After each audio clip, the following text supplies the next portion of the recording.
Good evening, my dear friends. It's exciting. I'm back after a few weeks of break. As you know, I've had a little one, and the little one keeps me quite busy. But I'm back tonight, and tonight I have an exciting guest. And you've seen him probably on YouTube if you're following the Ukraine war.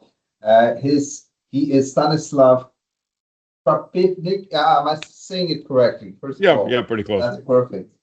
Great. I nailed that one. So, Stanislav, you were actually born in the US, right?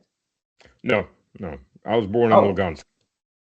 in Uh, Lugansk. yeah, Okay. well, So you were back born then it in was Lugansk, Grad. So yeah, I moved to the U.S. when I was 7.5. 7.5. Wow, wow. And so this war that's happening in Ukraine is very personal to you because that is your region. Yeah, well, my region is now thankfully part of Russia. It was always Russian. Ukraine's an artificial entity that was created by Lenin, um, Oh, first at the behest of the German Kaiser, to hand over Malorussia and Novorossiya, and afterwards they just kept that as a combined entity called Ukraine, and then forced Ukrainized the Russian population. Well, tried to, anyways. That was in the 1920s and into the early 1930s till Stalin stopped it. So mm. yeah, that's. I was born in Lugansk. Most of my family is in Lugansk, Dnipropetrovsk, Gorlovka, Yasanovata, Donetsk, Kharkov, in these areas. I got when you say Korovka and all these places, there has been intense, absolutely intense fighting in those areas. Well, And it took, go ahead, sorry. yeah. I'm gonna switch my VPN off right quick, so I Okay, may hang for a second. no worries. Yeah, I'm back. Yes. Hasn't exactly been fighting. Gorlovka's been shelling, and Yeah. shelling and droning, and that's been going on since 2014. Yasanovata is the same way. Shelling, droning. I mean, I've had rounds flying over my head, blowing up somewhere beyond. I was visiting my aunt and uncle, and trying to get them to leave, and they're elderly, and they're like, we're not gonna leave. Listening to rounds flying over your head, 155s. It's almost like a train ripping through the air. Very sad. Delivering humanitarian aid to Gorlovka and listening to American cluster munitions blowing up somewhere about half a kilometer from me. It's just where it lands. It's where it lands. It's a Russian roulette. And It's going to land somewhere. every time you head in that direction, you are in direct fire of the enemy potentially and in mortal danger.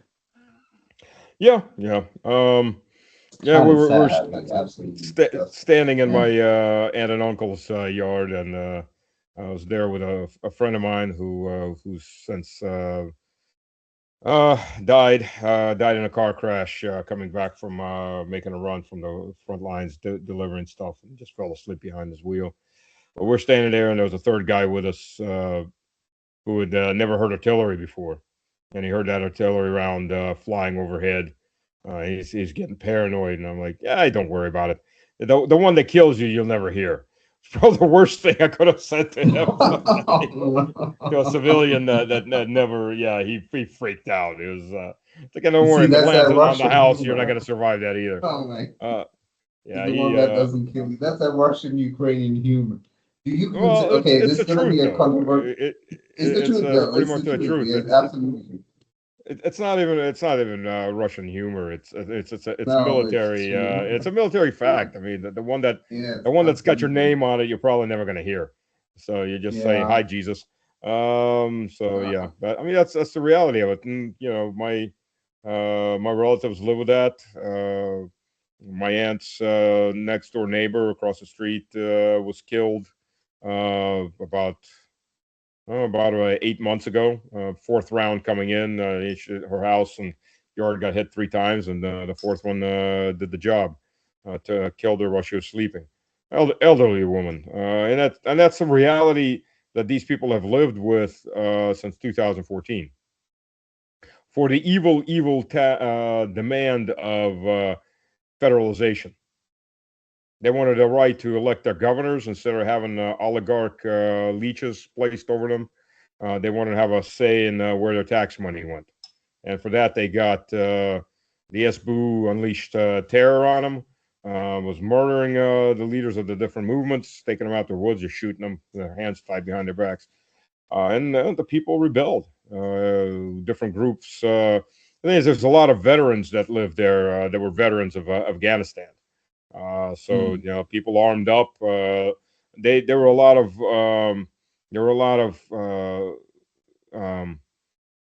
depots with weapons as a second, third echelon for the Soviet Union that were left over.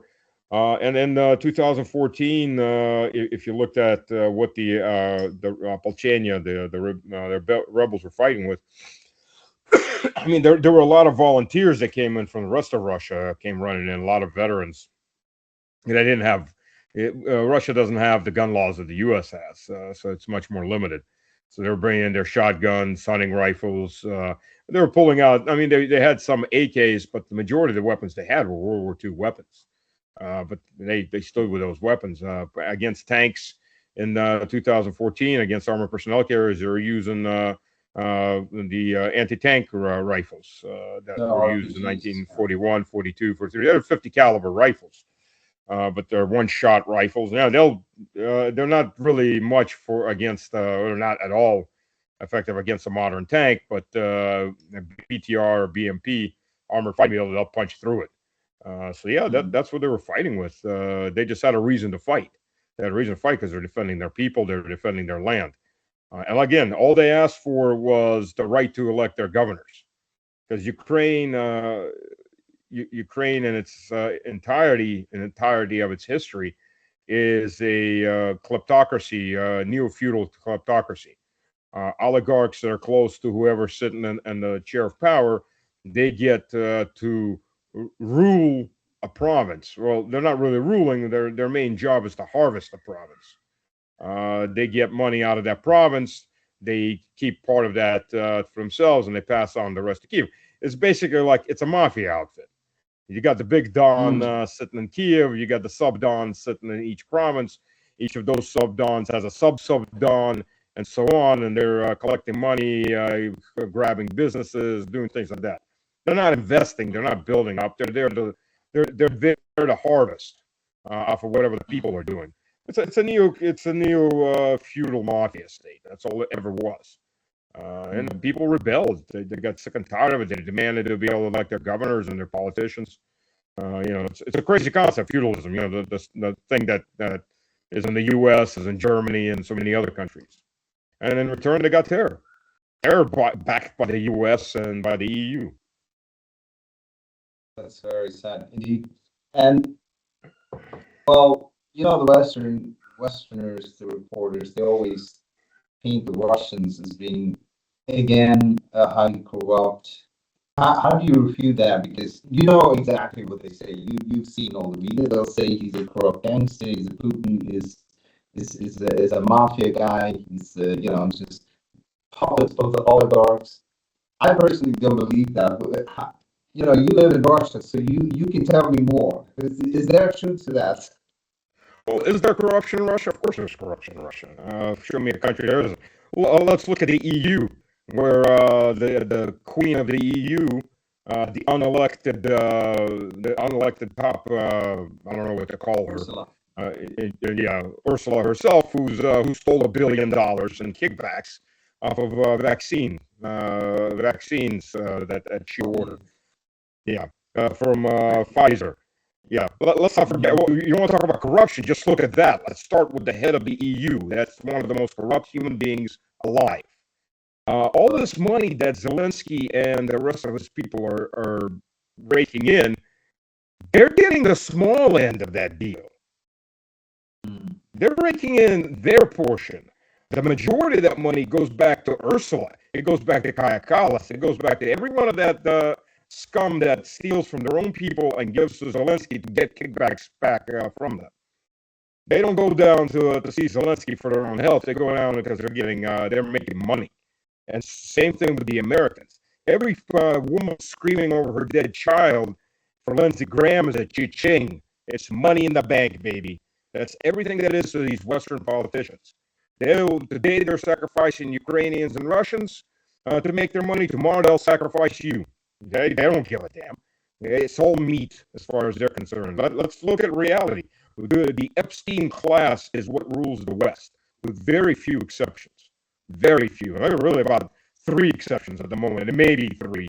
I'm not quite sure how to count the Bulgarians at the moment.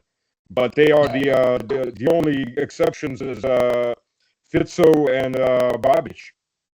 The rest of the EU is ruled by satanic entities, walking around in human skin. Whether they worship the devil actively or they don't worship the devil, but they do the same thing anyways, they're still satanic.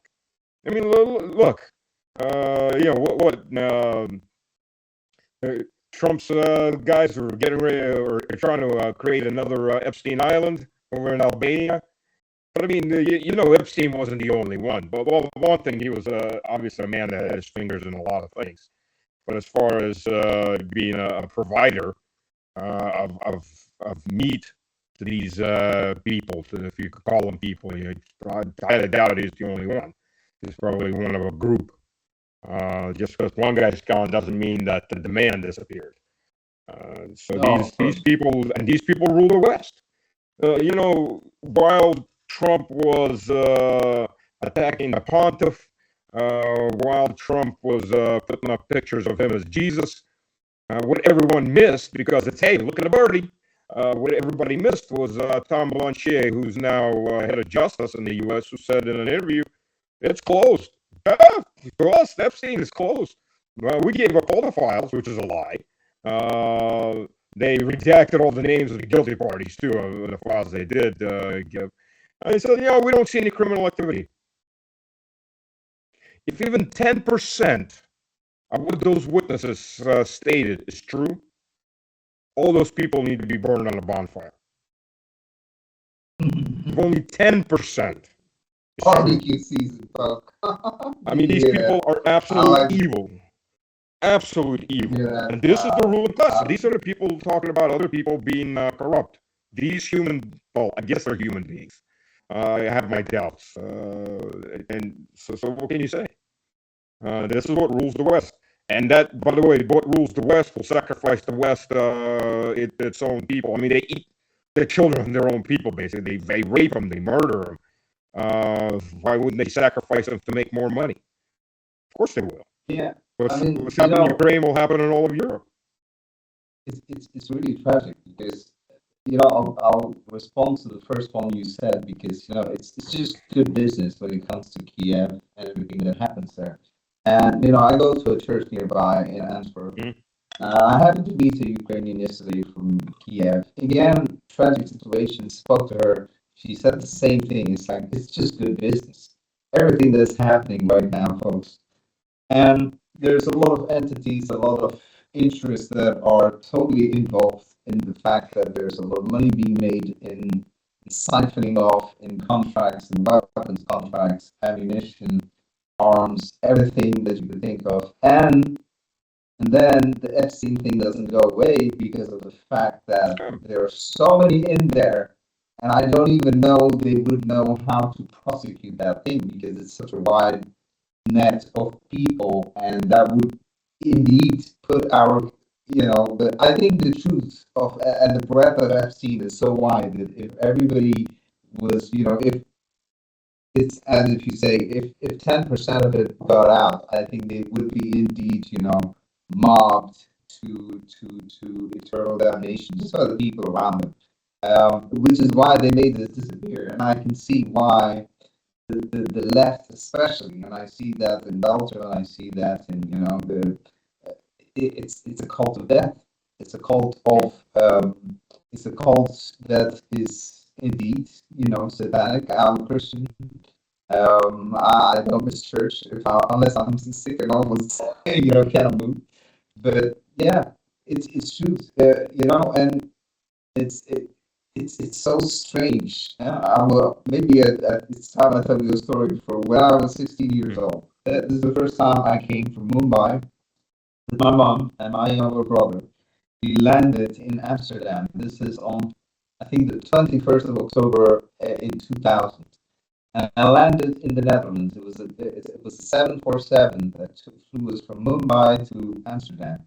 I landed and got out. The first thing I saw in Europe, and this is me as a 15-year-old, when I land there, they open the airport gate and I see this huge billboard that says "It's good to be gay," and it's literally the first thing, the first thing I Uh, see in Europe. I think it was for the World HIV Day or something. They had a giant billboard right outside the terminal. I could not believe my eyes. Like I was like a 15-year-old kid, if you can imagine. I didn't even know what all that meant. Coming from a very conservative Indian society, and then I see this, I'm like, what is going on here? And that has just gotten completely worse, And it's true, and you see it in the culture, you see it in the music, you see it in everything. It has come to a point where, the agenda is clearly visible, and I think people like you and I I think, are graced by the grace of God. The people who brought us to Christianity, we are able to decipher at least early on what is going on.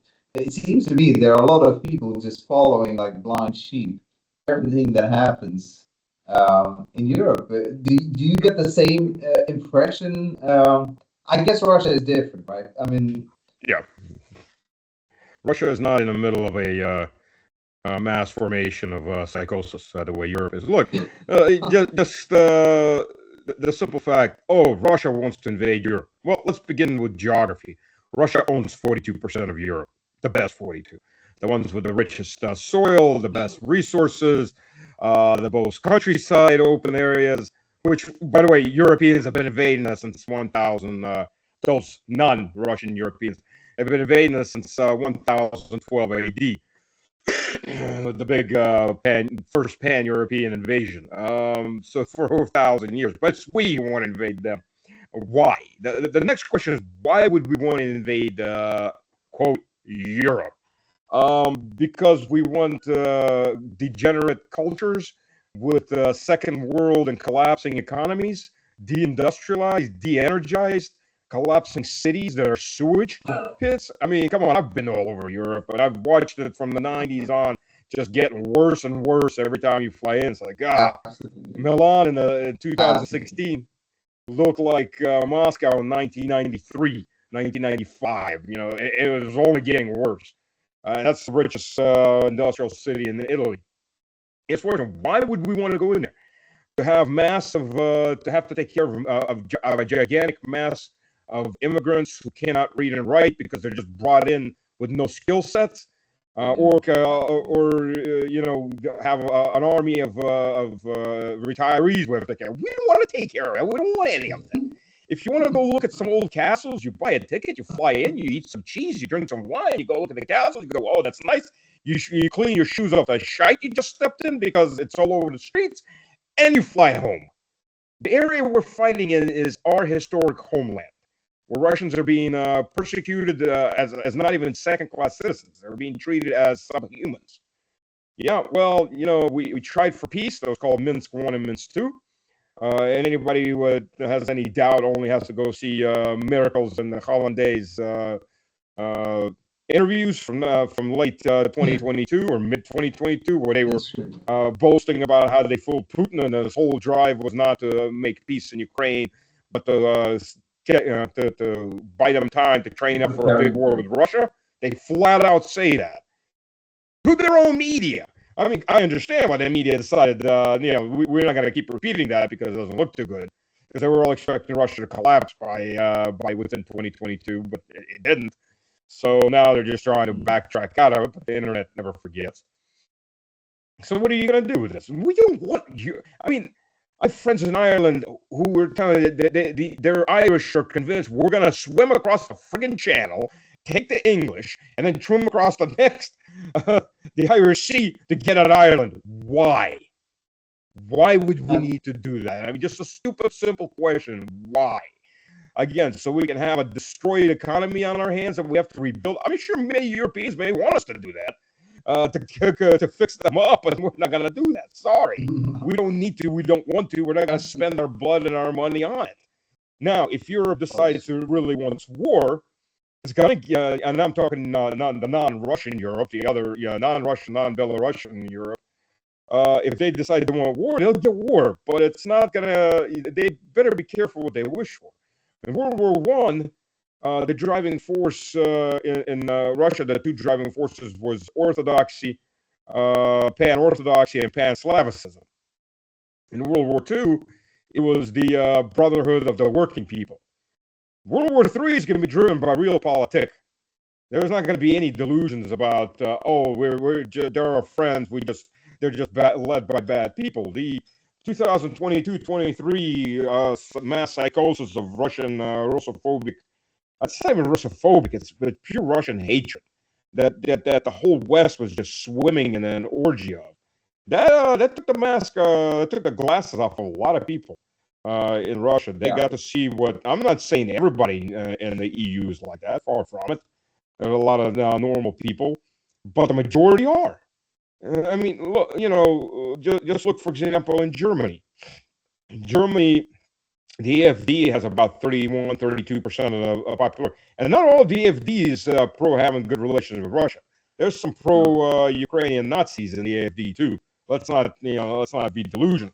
But the AfD as a whole, as a party, wants to have normal relations and peace. Okay, so that's 32%. Well, let's flip that coin. That means 68% still vote for one of the branches of the Uniparty that all demand war. So 2/3 of Germans still want war. And most of those Germans live in West Germany, coincidentally. It's the same thing across the board in every other country. There may be 5 parties. One of them is conservative, wants normality and peace and trade and share bubble gum, and let's talk. And the other 4 just want war.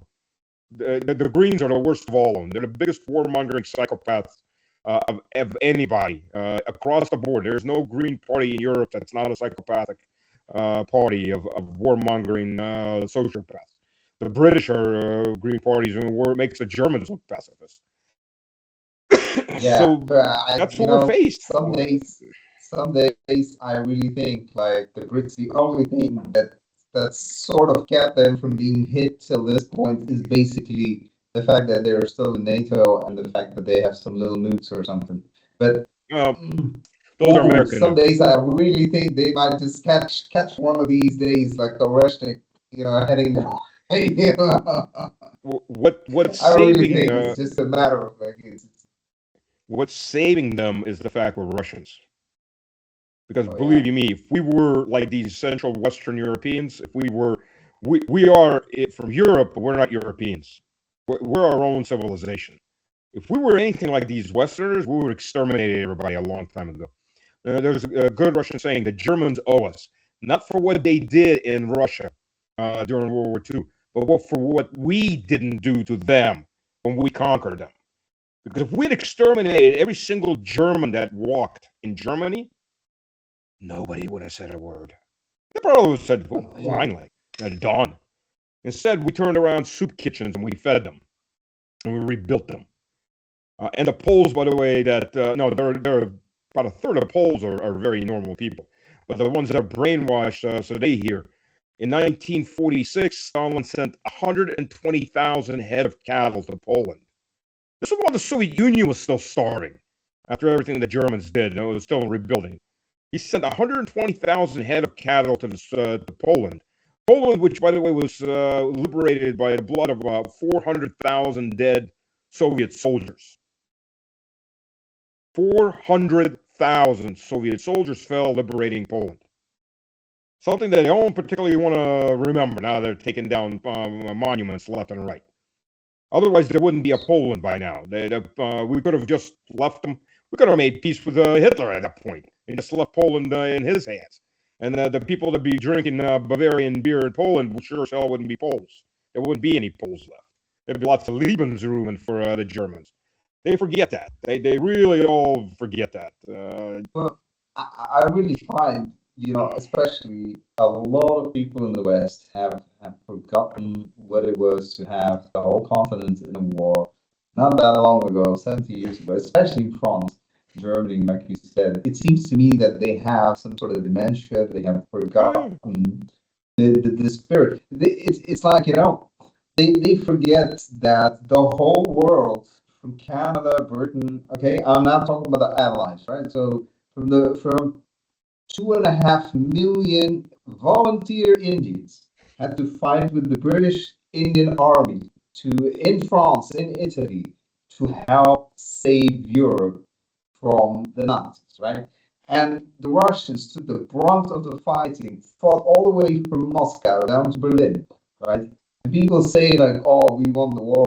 Yeah, it was a joint effort, but the predominant fighting was done by the Russians, the Red Army, and you have to have a huge amount of gratitude for what they did, taking the casualties they did, and suffering generational losses. Like, I mean, millions died in the Soviet army trying to get to Berlin.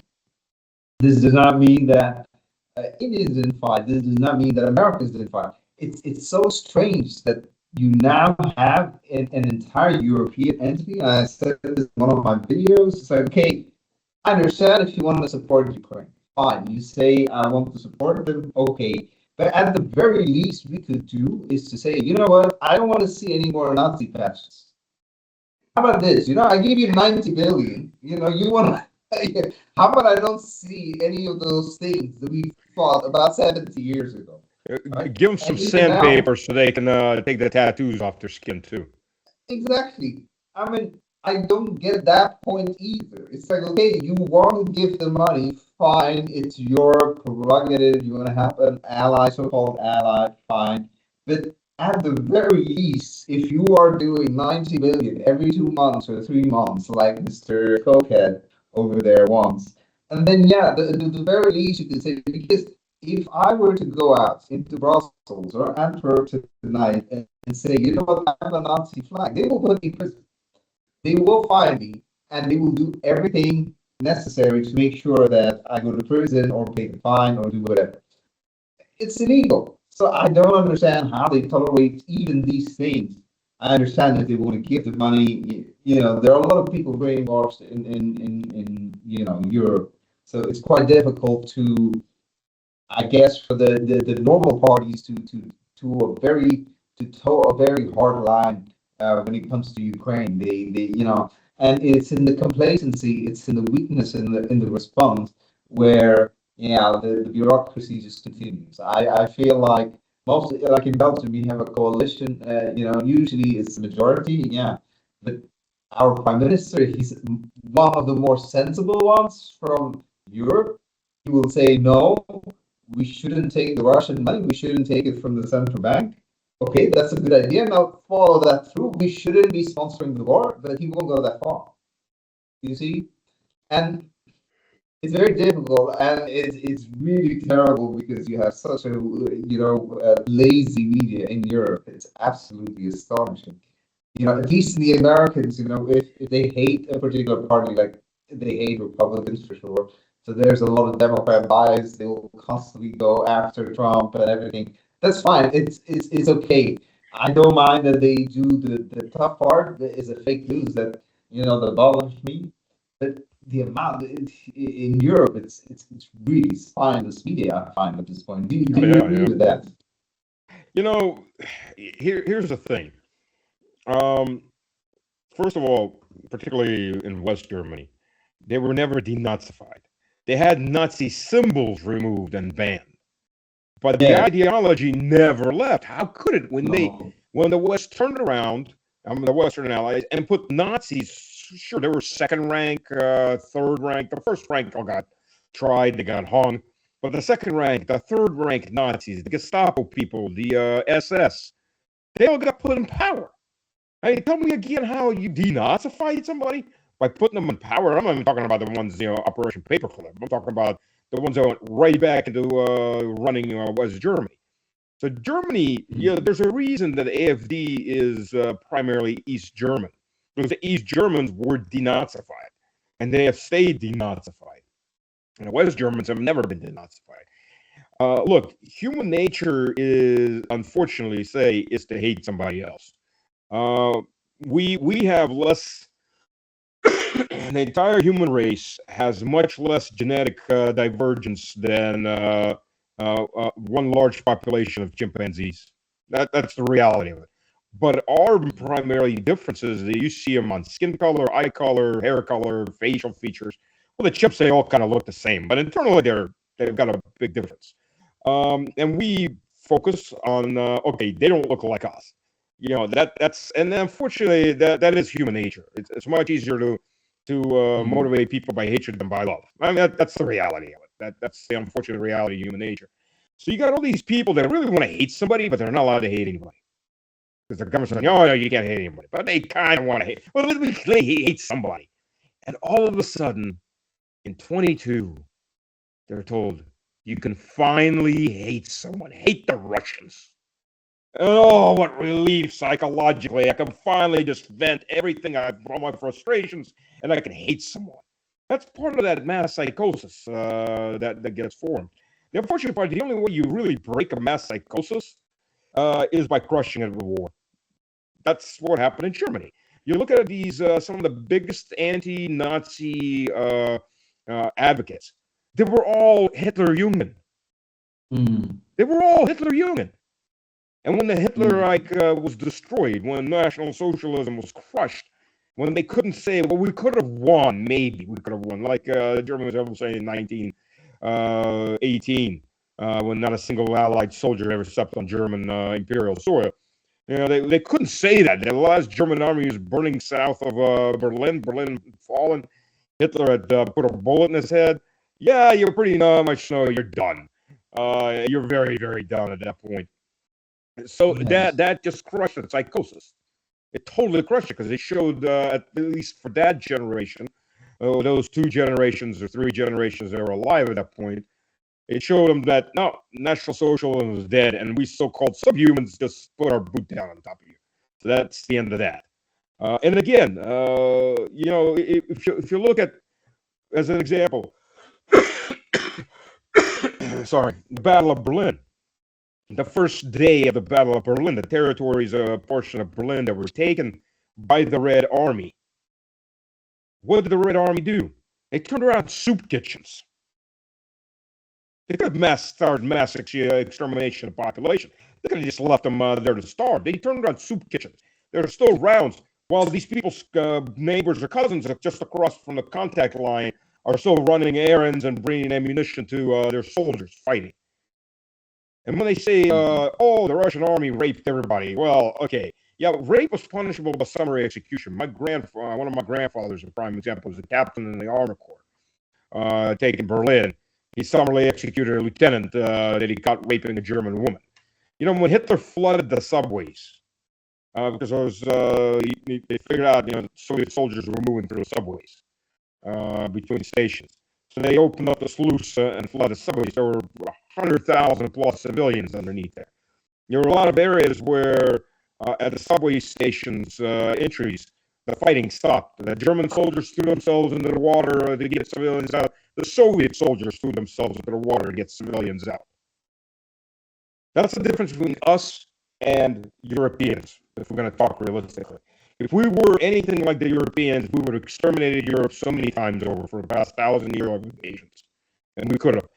When Suvorov marched, because we're barbarians. I mean, let's be honest. We Russians are absolute barbarians. When the barbarian general Suvorov and the barbarian Russian army pushed Napoleon out of Milan, the Milanese women were bringing their daughters out to kiss the hands of the barbarian Russian soldiers. Why? Because we barbarians didn't know the rules of war. The rules of war in the civilized Europe was when you took a city, even if it's called an allied city, you gave your men 1 to 3 days of freedom, which meant rape, murder, pillage, all to your heart's content. The Russian army moved in, they knocked the French out, the Russian army marched through, and the Russian army marched out. Summary execution for any marauding. That's it. That's how the Russian army is fought. So when the Europeans make up these stories, and this is nothing new. The French in Paris were told, fight to the last, because when the Russians arrive, they'll eat your children. And there were more multiple incidents. By the way, the Russian Cossacks were leading the march into Paris. There were multiple recorded incidents where the French people will come up, please don't eat my child. And the Russian Cossacks will look at them like, are you freaking insane? But this is the Russophobia, Russo hatred. It's nothing new. This is what we're dealing with. And this is just another psychosis that's just building up. The Europeans, in this case, they're like lemmings. I don't know why, but every couple of generations, I guess there's too many of them. They decide to clear the field out, and they all go charging toward Russia. They all started unifying, and the moment that any of the European countries start unifying with each other, look at a union, it's great. Here comes the next war. But that's the reality of it, the fortunate reality of it. You know who came up with the League of Nations, the predecessor to the UN? Who moved it? Who forwarded it? Yeah, it was Nicholas II in the 1880s. Russia's been trying to set up a comprehensive European security structure since the 1880s. 140, almost 150 years. Russia has been trying to set up a comprehensive European security structure. They could have avoided World War I, could have avoided World War II, could have avoided the Cold War, could have kept these destroyed, decrepit, it's hard to even call them states anymore, and the European Union from becoming what they are now. It could have saved Western civilization from itself. Instead, we got war. In 1948, as NATO was being formed, most people don't know this. Warsaw Pact was formed afterwards, after NATO, 2 years after NATO. Right. 1948, when NATO was being formed, Stalin asked to join NATO to make a comprehensive security organization for Europe to avoid future wars. He just didn't quite get the point at that moment that NATO was against him. So that's when they formed the buffer states in the Eastern Europe and created the Warsaw Pact. 2 years after 49 is when NATO actually got initiated. In 1992, Yeltsin, or 92, Yeltsin asked to join. In 2000, Putin asked to join. And in 1999, when I became a staff officer in G3, that's Operations Dragon Brigade, which is 18th Airborne Corps Headquarters Brigade, and all of our exercises was preparation for war with Russia. That's kind of when I made my decision. When I can, I'm leaving. So that's how that went. So yeah, that's the reality. I left several years later when I could. When I had a contract into the U.S. military practices what it calls needs of the Army. So if your MOS, your military specialty, is on a list of needed specialties, they don't let you out, no matter what your contract says. You'll sooner retire than they'll let you out a lot of times. So it depends on your specialty. So that's the reality of it.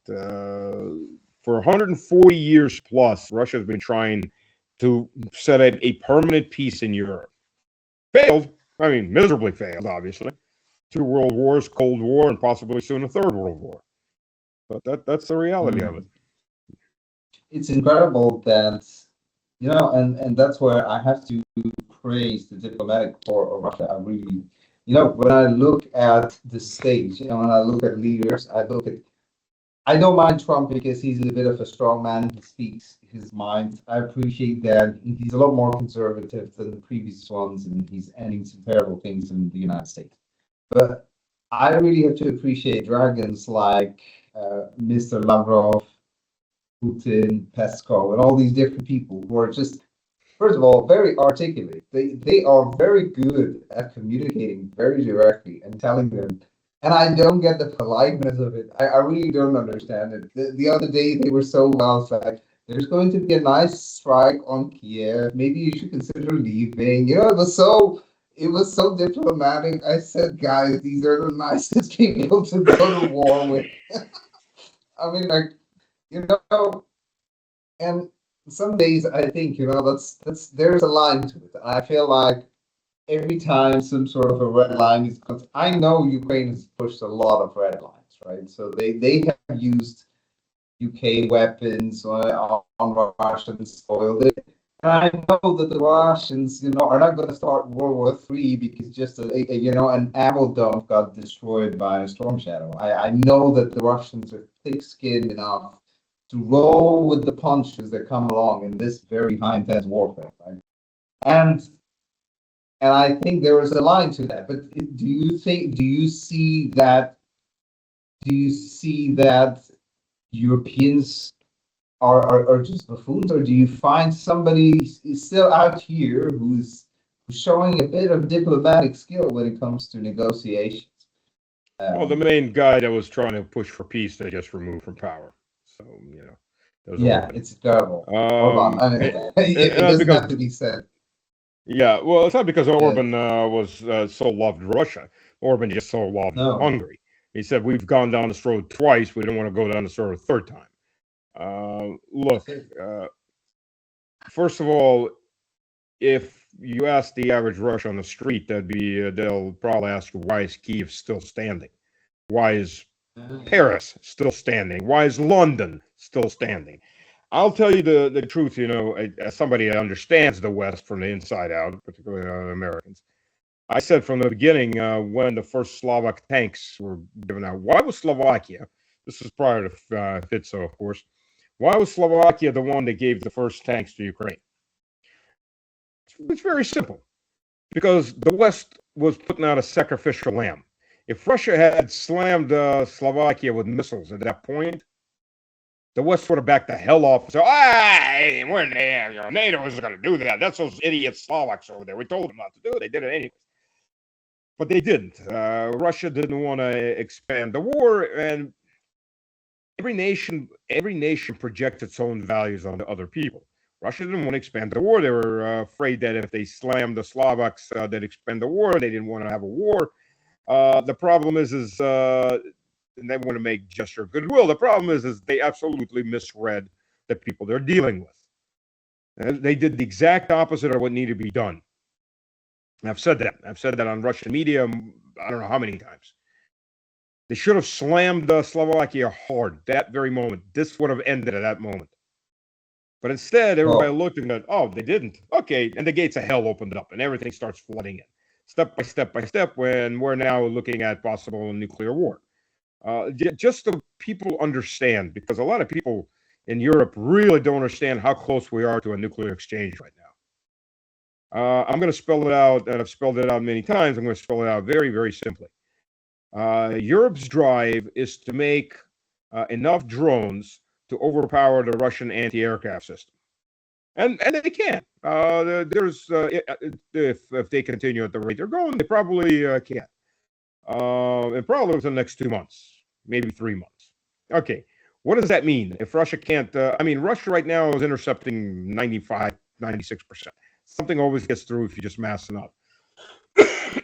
That's true, but that's not an overwhelming issue. Now, what happens if they put enough of these drones out? And they can. If they give enough time, they can ramp up production. Yeah, I'm sure they can overrun the Russian anti-aircraft system. And we've seen what happens when they do that. They go after the Russian early warning radar systems. They've gone after the Russian nuclear triad strategic bombers. They'll probably go after submarines and port. Okay, what happened? Okay, Russia has almost all the sane nuclear powers except for America, which is not a sane nuclear power, and Israel, which supposedly is a nuclear power at all, but of course we all know they are. Every other nation has a second strike policy. Right. We're not going to strike first. We're going to strike second. Russia's one of those. U.S. is sitting over there with a first strike policy. We'll decapitate anybody we think we can decapitate. That's the U.S. policy. It's the official U.S. policy. We'll start a nuclear war just for shits and giggles. And if you believe what was said about Kennedy, when Kennedy came to power, what his biographer said, the U.S. military came up to Kennedy and said, we want permission to start nuclear war. We've done the calculations, and it'll be like 40 or 50% of the American population survive, and we'll be the king of the hill. So this is the people you're dealing with. Now, it's one thing if you're a nuclear power and you've got early warning radar systems, you got everything in place, and you can retaliate with ease. It's a whole different thing if you're a nuclear power, you're now blind, and you don't know what's coming, and you're only gonna, without radar systems, you're gonna find out about it 3-4 minutes before they strike. By nuclear logic, use them now while you can still use them. The only logical position left for Russia at that point is to exterminate the northern hemisphere. Sure, Russia will get hit back. You use them while you can, because you could be getting attacked any second now. That is the only logical step for Russia, is to start exterminating Europe and North America, north of the Rio Grande. I don't know how else to put it to you. So Russia has one of two choices. Russia has the choice of wiping out these drone manufacturers all over Europe and risking a conventional war. Sure, we can mobilize up to 30 million men. We've got thousands of tanks. By the way, Russia produces 1.2 thousand modern tanks right now per year. They're not going to the battlefield. They're being stacked up for the big war. Because we hear what Europe is saying every single day, every single moment. We want war with Russia. Fine, okay. We're preparing. We're preparing with the ordnance. We're preparing everything. Because the majority of the Russian military is not involved in Ukraine. They rotate units through, so everybody gets combat experience. They'll go in there for 6 months. They'll rotate the next brigade through, and the next brigade through, and so on. So we either risk conventional war with Europe by wiping out these drone factories, or we wait a couple of months and we just go to nuclear war. Which one do you want? That's the question. That's where Europe is at right now. And I'll give you another secret. No American president will ever sacrifice Portland for Paris. No American president will ever sacrifice Rochester, New York for Rotterdam. No village in America will ever get sacrificed for any megapolis in Europe. To hell with Europe. America will not go into nuclear war for Europe. No. Europe is on its own, and Europe is psychotically stupid. But I really believe that, because I think now, and it's very difficult. I really find that you hit on an absolutely important point, is the fact that at any given point, because they tried that in Donbas, I believe, one of those large ammo dumps that was initially targeted 2 or 3 years ago, and then they targeted the strategic bombers just over a year ago. And I said to myself, damn, those are some serious red lines. Because what makes you think that there are no nukes in those areas, or there are no nukes being stored in that particular base when that bomber was attacked? I mean, that's an audacious strike. And I was thinking, like, oh shit, Kiev is gonna be dead tomorrow. But that didn't come. You think Putin will switch into alpha mode and say, you know what? Okay, I'm done with this bullshit, and I'm gonna. Or is he still waiting for something? Because I feel like someone like a Medved, who has promised to rain sulfur on London if London ever tries something. He seems to be more like the kind of guy you need. I don't know if you will have that with Putin. Do you think Putin will get there, or he's still somehow finding a different method to doing this thing? First of all, one has to understand Russia is not a monolith government. Just like any major government, it has factions. It has fractions. There's hardline factions that say strike now, wipe them out before they can do anything to us, and there's factions that go, hey, let's go back to 2012 and write everything off. And then there's the liberal factions, liberal oligarchic factions, and there are different factions in between with different interests. I mean, that's how large governments work. They're not dictatorships, and there's surely no government is a one man rule. Every government has different blocks in it. So which block? I mean, Medvedev, Shoigu, a lot of the generals. We understand which block they belong to, and they, I don't agree to go nuclear weapons, but I think we've got to a point where we should actually look at Oreshnik plus Rheinmetall equals end the threat. And if the Germans want to Yes, proceed after that, well, gentlemen, that's that's their your call. call. Yes. That's your call. There's no guarantee there will be. Well, actually, I'll make a guarantee. If Germany starts World War III, if Germany, that's been unified for about 100 years in total, we had that little 70-year break in between, starts World War III, there will never be a Germany again. Unified Germany was the biggest geopolitical mistake humanity has ever made, at least in the last 300-400 years. That's for damn sure. I mean, Germany. Look, if this goes through, if Russia has to take Berlin for a fourth time, we've taken Berlin 3 times in 300 years. The only time the Germans got into Moscow was on the heels of Napoleon, and they sure as hell didn't stick around for very long. And then they started a very long and painful retreat westward with the Russian army behind them all the way to Paris. That's why, by the way, we took Berlin a second time because the Prussian government was on the side of the French at that point. And we had a lot of German officers who were part of the Russian army because they switched sides to fight Napoleon. But that's historical. Yeah, Clausewitz was one of them, by the way. But that's beside the point. So if we have to take Berlin for a fourth time, Berlin stays Russian at that point. It'll become Slavic again, since Berlin originally was a Slavic town. Oh, East Germany was. Well, no, actually, look at Potsdam, the city of Potsdam. Who built the city of Potsdam? Catherine the Great built the city of Potsdam. That was a city for Russian veterans when she took Berlin. Russian invalids that couldn't make it back to Russia, so they built them a separate city called Potsdam, just west of Berlin. Her son gave it back over to Frederick, the not so great at that point, because he idolized him after Catherine's death. The only reason Frederick survived is because Catherine died of a heart attack. So that happens. Quirk of history. But the point is well, no, Berlin is originally a Slavic city. East Germany is originally Slavic lands. The majority of the people that lived in East Germany were Sorbs. Berlog, Ber, because it was built on a swamp. That was the roots of most of the Eastern German names, city names are Russian, or not Russian, but they're Slavic.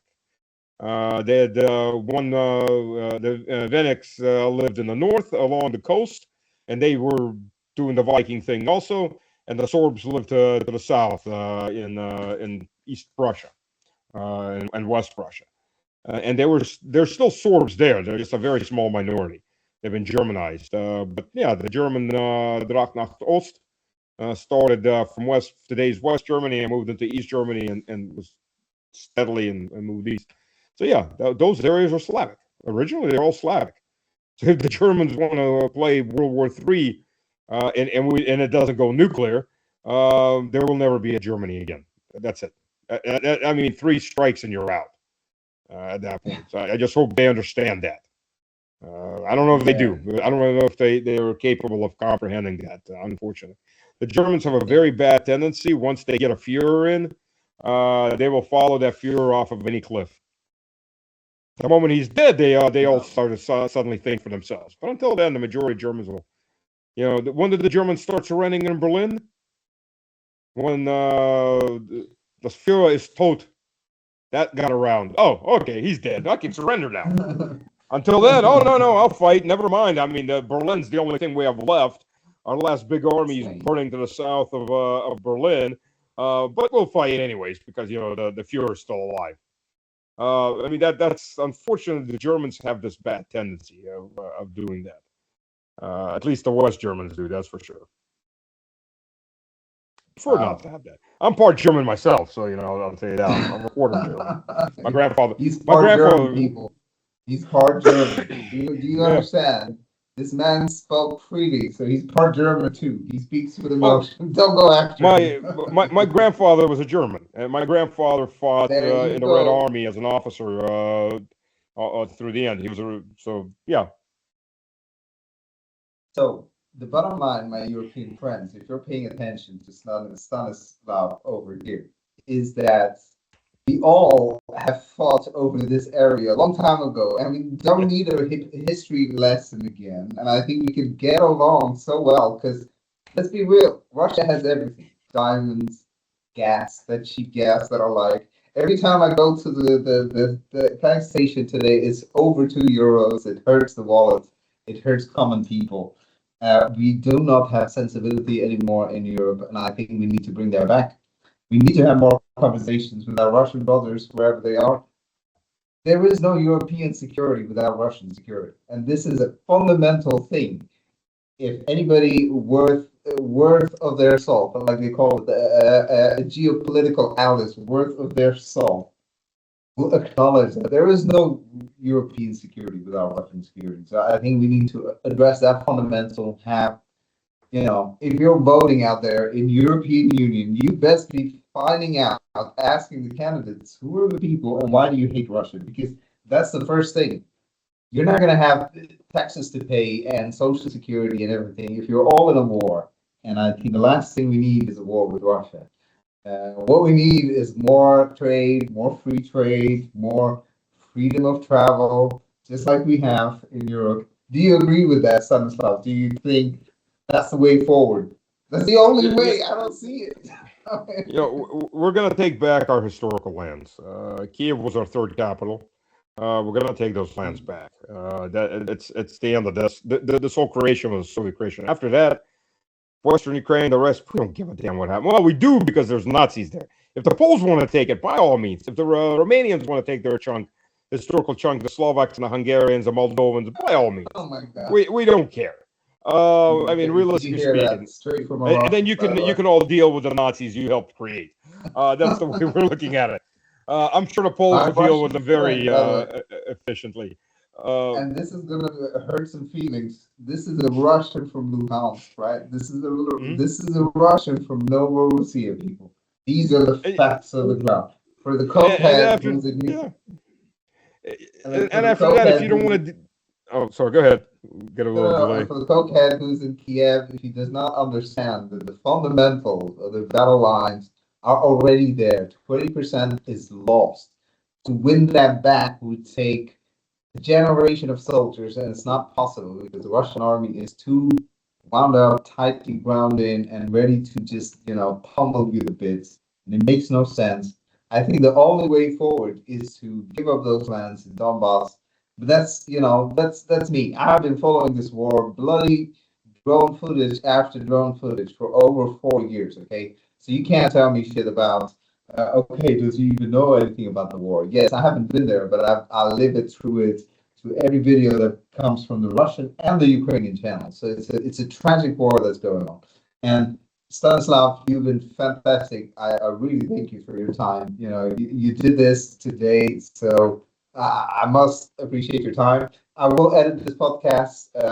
It will be out to the public. And again, thank you for your time. And I hope we can speak to each other once in a while. Is that okay? Yeah. Not every week, of course, but every few, once in a while, a month or so. Especially when you're back. When you're back from the front line, I want to know what's going on the front lines. So if you're back, I will give you a call. I will send you a message. I just want to add two things before we go. Yes. Look, we're going to take our lands back, and no matter what. After that, if Europe doesn't want to even talk to us, we'll happily build a wall, and we're much happier dealing with Asia and Africa and South America and everybody else because they're sane. But here's the things that Europe should understand, because everybody's just saying, oh, we were getting Russian gas and oil. Yeah, you were. You're also getting Russian diesel, Russian petrol, Russian fish, Russian wheat, Russian rice, Russian beef, Russian pork, Russian chicken, Absolutely. Russian aluminum, Russian steel. Mercedes and BMW were importing Russian details for their cars. I mean, sub-assemblies, oil and gas equipment. I mean, if you go down that list between chemicals, food, everything, we fed most of Europe. I mean, we even had even now, the fish and chips in Britain have gone up quite a bit in price. And I don't know why the hell this agreement was still in place, but Yeltsin had signed an agreement allowing British fishermen to fish without paying any taxes or having any quotas in Russian waters. They're literally getting fish cheaper than Russia was getting fish. That's all been ended now. So one way or the other, we fed the other 58% of that continent. It's true. And you continue to do that. For those who didn't know, in 2025, 30% of all fertilizers in the EU still came from Russia. Despite the sanction regime, 20% of the nuclear power that came into nuclear fuel that came into France came from Russia. There's a whole amount of things that goes around, and absolutely true. Russia is not just for oil and gas, it also happens to be the breadbasket. Many countries like Egypt, entire countries depend on Russian wheat to have food stability. India buys huge amounts of India. As an Indian, I was born in India, and I'm absolutely proud of my country when it comes to diplomatic relations. I really hope incognito. Everybody knows this is one of my favorite videos. So I made it. I would like the Indians, to buy the NC-57. I'm a big fan of the flanker MKI.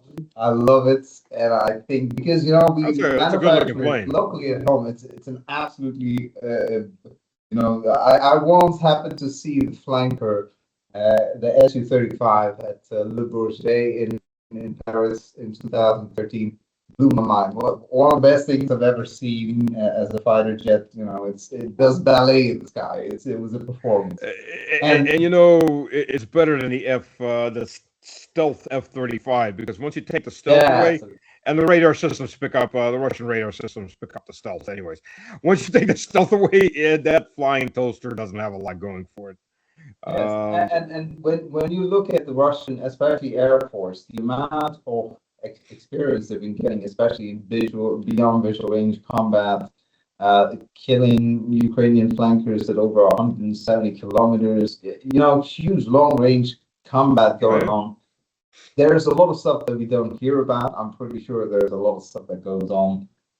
They have shot down the F-16, maybe the Saab as well, which was, commendable. Nobody's talking about it, but I know it happened because the silence is everything. The Ukrainians are all very silent because, they had nothing to say. So I see the combat. I see the capability of the Russian army. I am pretty sure that we would get our asses kicked in Europe if they were to try something by the Russians. It makes no sense. So I really hope for peace. If you are heading out to the front line, I really hope you stay safe, first and foremost, and it's a crazy world out there. Oh, it is. And I really thank you for your time, my friend. And I hope wherever you go, you come back safe, you go with Jesus, and we talk to you when you're back then. Is that okay? Thank you. Oh, Stanislav, thank you for your time. Dude, you've been amazing. Thank you so much. Have a lovely evening, yeah? Take care. Take care, sir. Thank you. Bye-bye.